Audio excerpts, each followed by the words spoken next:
everyone, welcome to 8th Row Amplified. I'm Heaven Marquez, sports editor of the Pleasanton Express, and today I have with me Coach Jacob Pacheco. Coach, thank you so much for coming over here. Yes. Now, Coach, you're the head soccer coach over here at Pleasanton High School. Tell us a little bit about how you found your way back to Pleasanton after graduating. So my first year coaching, I came back home and there was an opening in Poteet actually. I coached there for 1 year, and then there's an opening at the junior high here in Pleasanton, and I couldn't miss the opportunity to come back to my hometown. So I graduated back in 2010. So coming back to hometown, I was ready for it. I coached at the junior high for 5 years, just working my way up and trying to get that opportunity. And thankfully, Coach Dumont at the time gave me a opportunity to come to the high school as a JV soccer coach. So that was pretty exciting.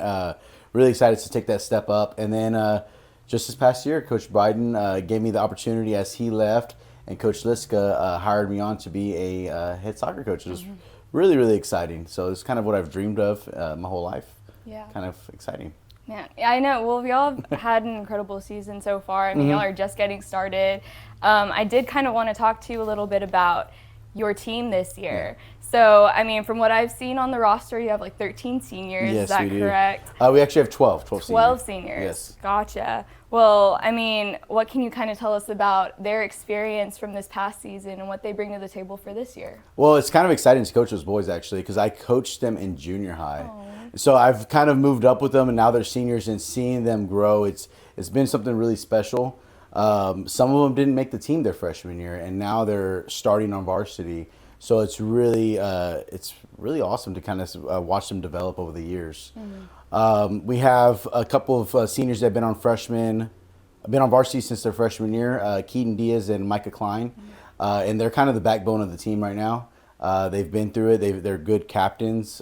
They've earned that spot, and the players also voted for them to be captains. So along with two other captains, Juan Carlos Cruz and Johnny Escamilla, which the team voted for them as well.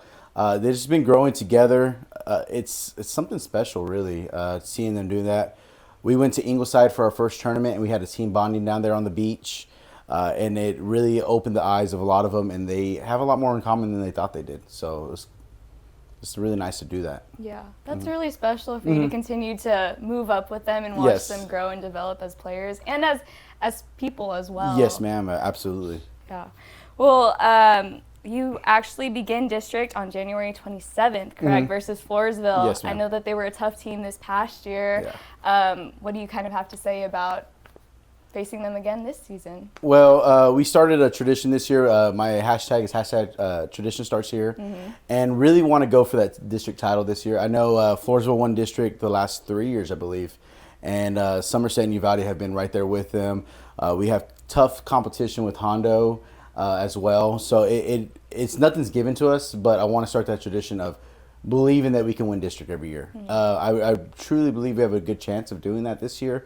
12 seniors, some foreign exchange students coming along the way, some sophomores that have stepped up, and as well as 2 juniors that have stepped up this year. So it's definitely ours for the taking if we want it. Yeah. Last year y'all finished in 4th place. Now you're coming for that district title, Absolutely. Coach. Absolutely. I actually want to talk to you a little bit about the last game of the season last year, which was y'all's unfortunate 1-0 loss to San Antonio Cole in the bi-district round. Kind of, I mean, your team did incredible. I still remember that game, and they kept it really, really close.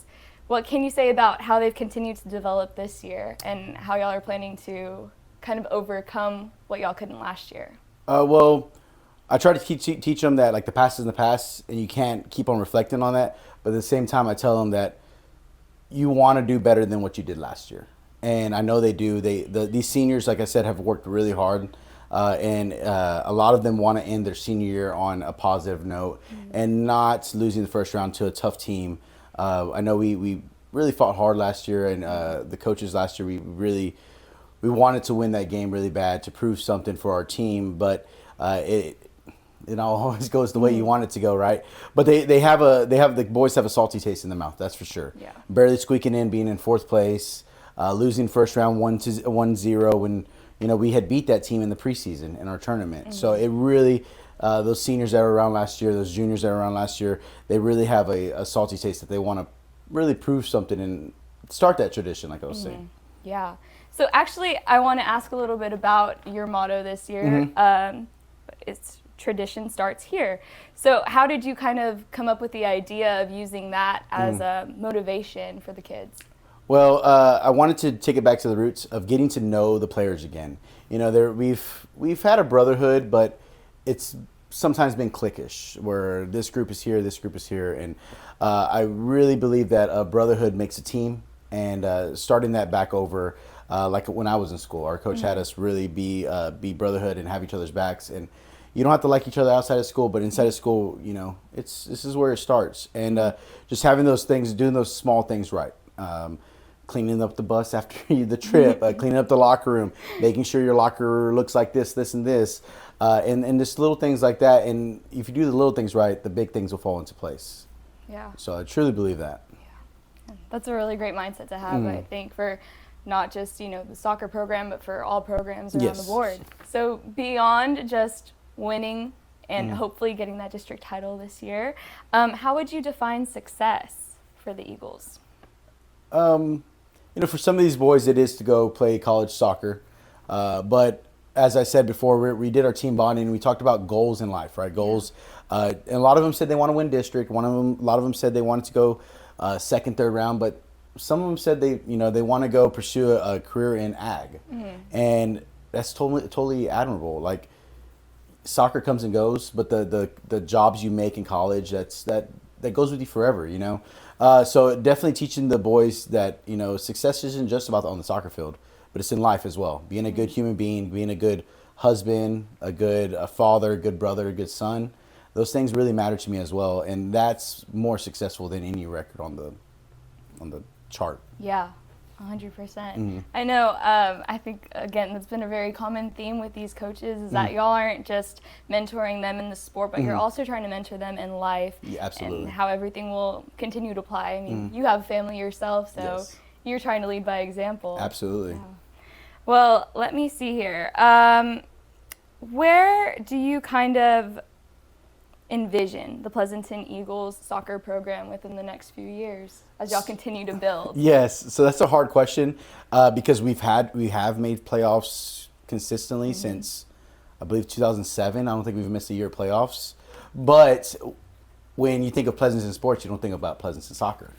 The girls soccer is doing amazing, and they've always done amazing. And yes, that program is there, but you don't think of Pleasanton soccer as boys soccer as part of that map. I really want them to think of Pleasanton like, man, that's a tough team. That's a tough soccer team.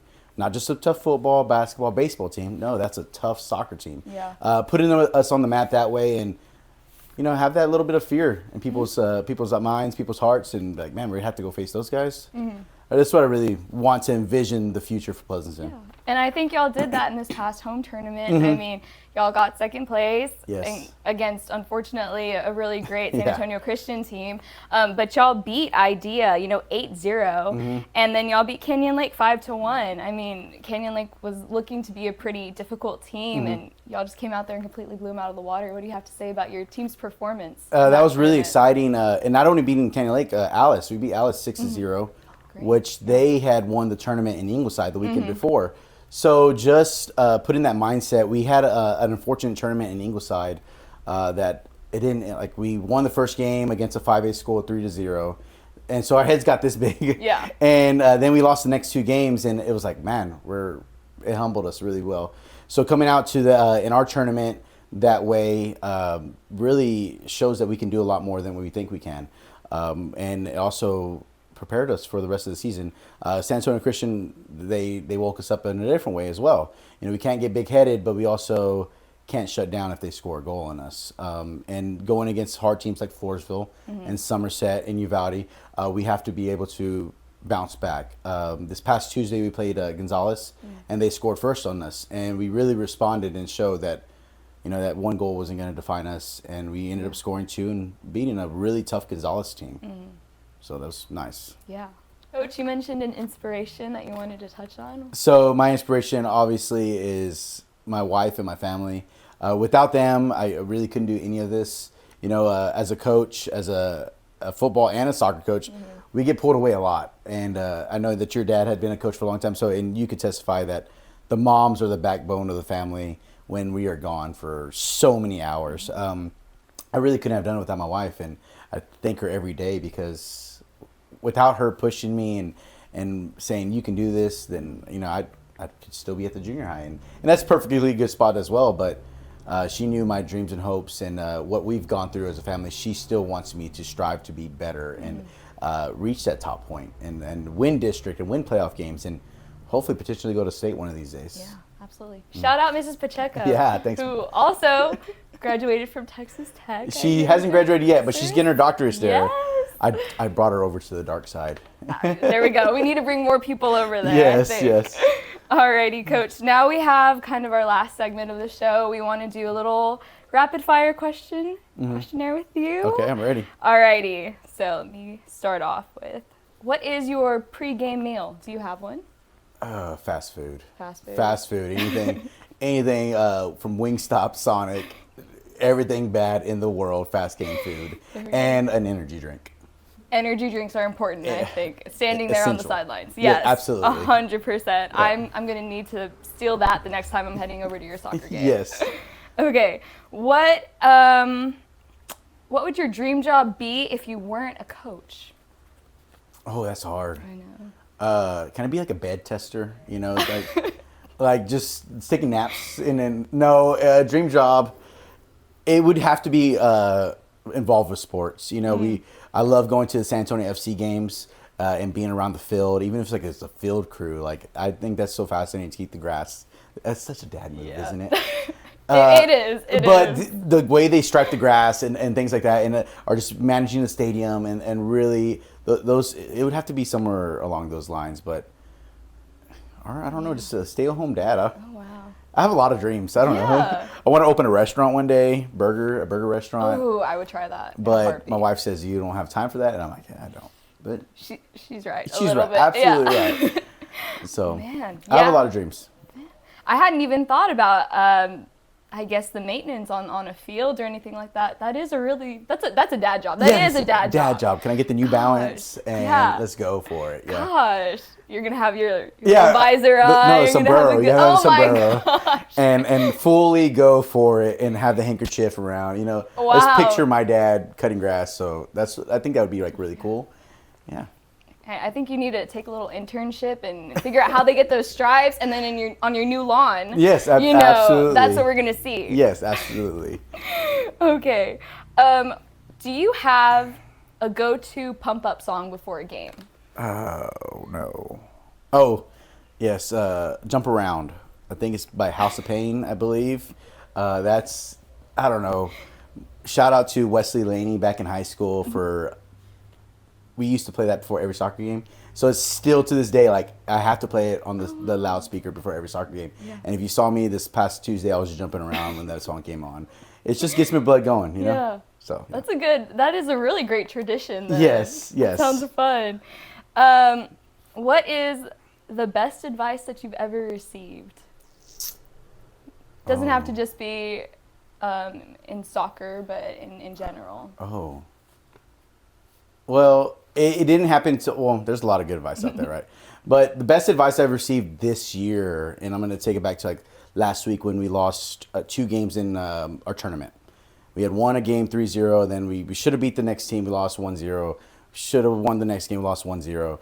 And I was talking to Coach Eichmann about it, and he said, that's what tournaments are for. Mm-hmm.